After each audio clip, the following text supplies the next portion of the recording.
जबलपुर नामक गांव में एक गरीब मछुआरा अपनी पत्नी के साथ रहता था। वह दिल का बहुत ही नेक था। वह मछलियां पकड़ता और उन्हें बाजार जाकर बेच आता। इसी से वह अपना गुजारा करता था। मछलियां ले लो, मछलियां ले लो, ताजी ताजी मछलियां।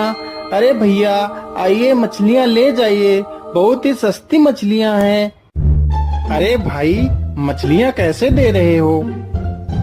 केवल 10 मुद्राएं भैया, ले जाइए, बहुत अच्छी मछली है।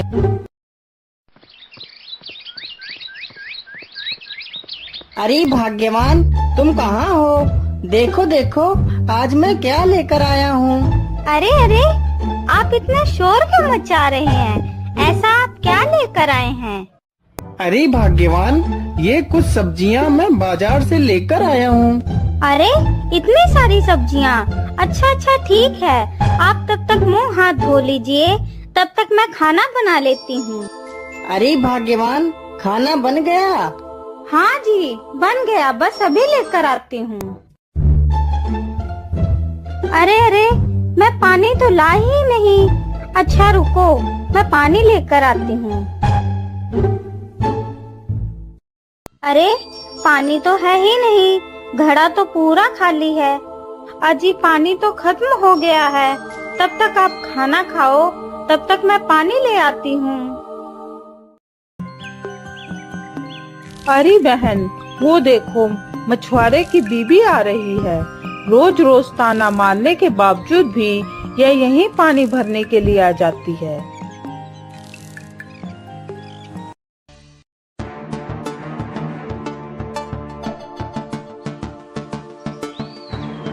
अरे बहन, तुमने मेरे पानी को क्यों गिरा दिया? अरे सुन, तू रोज रोज यहाँ से पानी नहीं ले जा सकती, क्योंकि ये मेरा कुआं है। चल भाग यहाँ से।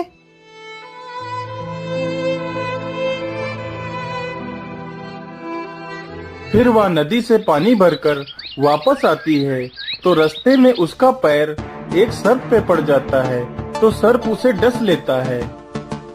अरे, बहुत देर हो गई, लेकिन सुधा अभी तक वापस क्यों नहीं आई? कहीं रोज की तरह उन औरतों ने उसे परेशान तो नहीं किया? मुझे जाकर देखना चाहिए। अरे सुनीता बहन, क्या आपने मेरी पत्नी को देखा है? वह कुछ देर पहले पानी भरने के लिए आई थी। अरे, मुझे क्या पता तेरी पत्नी के बारे में, तू खुद ढूंढ जाके। अरे बेटा, मैंने तुम्हारी पत्नी को नदी की ओर जाते देखा था।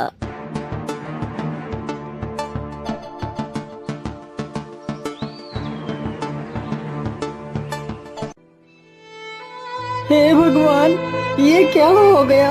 हे भगवान, सुधा उठो उठो, सुधा तुम्हें क्या हो गया?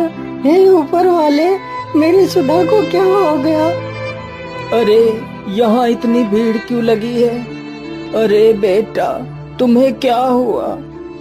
बाबा, मेरी पत्नी नदी पर पानी लेने गई थी और उसे एक सर्प ने डस लिया। बाबा, मेरी मदद करो। अगर मेरी पत्नी को कुछ हो गया तो मैं भी जीवित नहीं रह पाऊंगा। बाबा, मेरी मदद करो बाबा। अरे बेटा, तुम शांत हो जाओ, मैं तुम्हारी मदद कर सकता हूँ। क्या बाबा, आप मेरी पत्नी को ठीक कर सकते हो? तो बाबा, मेरी पत्नी को जल्दी से ठीक कर दीजिए बाबा। बेटा, इसकी दवाई मेरे पास नहीं है, यह दवाई तुम्हें खुद लानी होगी। बाबा, मुझे जल्दी से बताइए, यह दवाई कहाँ मिलेगी? बेटा, ध्यान से सुनो, यहाँ से कुछ दूर पर तिलस्मी नाम का एक जंगल है। उस जंगल में एक जादुई पुष्प जो दिन में सिर्फ एक बार ही खिलता है। अगर वह पुष्प मिल जाए तो तुम्हारी पत्नी की जान बचाई जा सकती है, लेकिन याद रहे, वह पुष्प सूर्यास्त से पहले लाना होगा। सूर्यास्त के बाद उस पुष्प का जादू समाप्त हो जाता है। जल्दी जाओ बेटा, तुम्हारे पास समय बहुत कम है। फिर रमेश पुष्प की तलाश में निकल पड़ता है।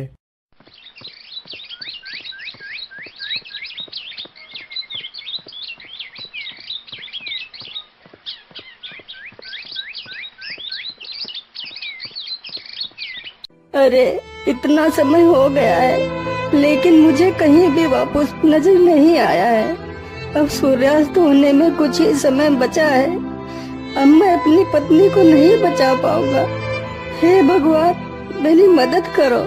मैंने तुम्हारा क्या बिगाड़ा है भगवान, मेरी मदद करो।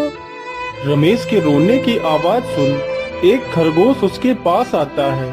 अरे तुम्हें क्या हुआ? तुम कौन हो और तुम रो क्यों रहे हो? खरगोश भैया, मैं एक मछुआरा हूँ। मेरी पत्नी को सांप ने काट लिया है। मेरी पत्नी के अलावा मेरा इस दुनिया में और कोई नहीं है। अगर मेरी पत्नी को कुछ हो गया तो मैं भी जीवित नहीं रह पाऊंगा। मैं भी अपने प्राण त्याग दूंगा। मैं यहाँ जादुई पुष्प लेने आया था, लेकिन सुबह से इतना समय हो गया है, मुझे वो पुष्प कहीं नहीं मिला है। मैं क्या करूँ खरगोश भैया? अच्छा, तुम उस पुष्प की बात कर रहे हो। मैं जानता हूँ कि वह पुष्प कहाँ मिलेगा। चलो मेरे साथ। फिर खरगोश उसे जादुई पुष्प के पास ले जाता है।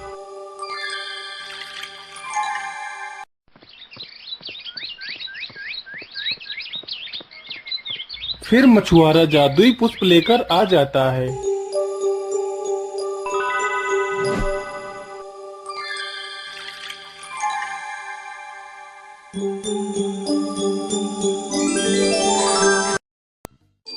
फिर वे दोनों उस बूढ़े आदमी का धन्यवाद करते